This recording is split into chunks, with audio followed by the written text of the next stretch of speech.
there was a woman who had a tumor in her stomach here, and we prayed for her, and just right like that, she reached in there and couldn't find it anywhere. She said, "It disappeared. I can't feel it anymore."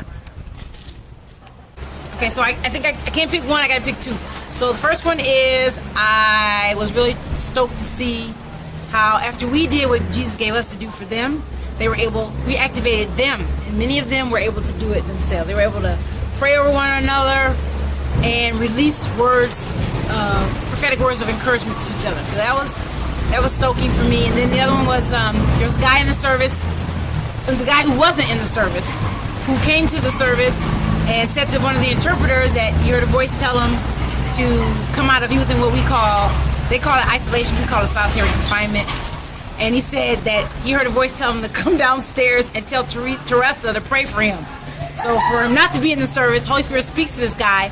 He comes to get prayer, and he needs it because he's got his prayer wish is for his situation, his case, involving his time at this place. So, I mean, those two were, I think, for me, hear the voice of God, move, and get what you need from the Lord because you heard and responded. So, yay, Jesus, you are on the throne.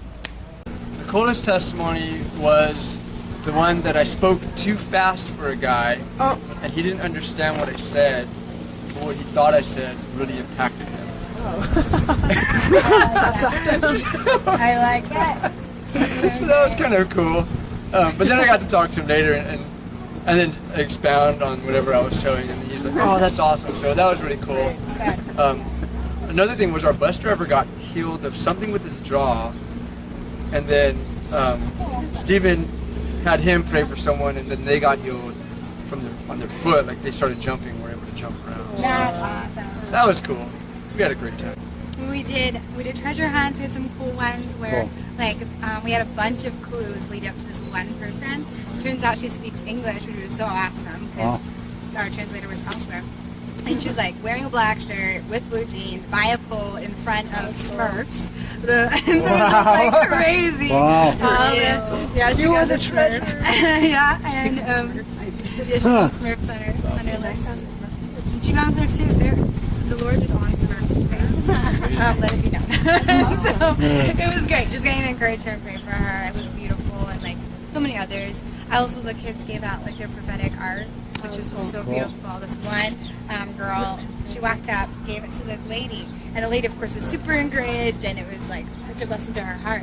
But there was a man watching it go down, and it was so cool to see the overflow of joy and peace and honor, and he was so impacted. I loved watching the ripple.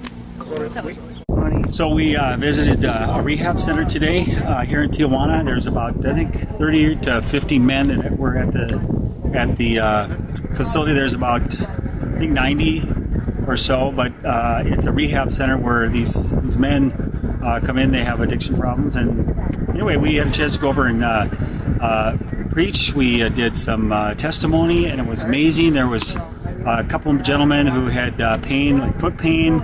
One guy could barely walk, and somebody prayed for him, and he was able to hop and skip on that one foot. We also prayed for a couple other gentlemen who were looking for salvation. So that was awesome. It was incredible, and it was just amazing.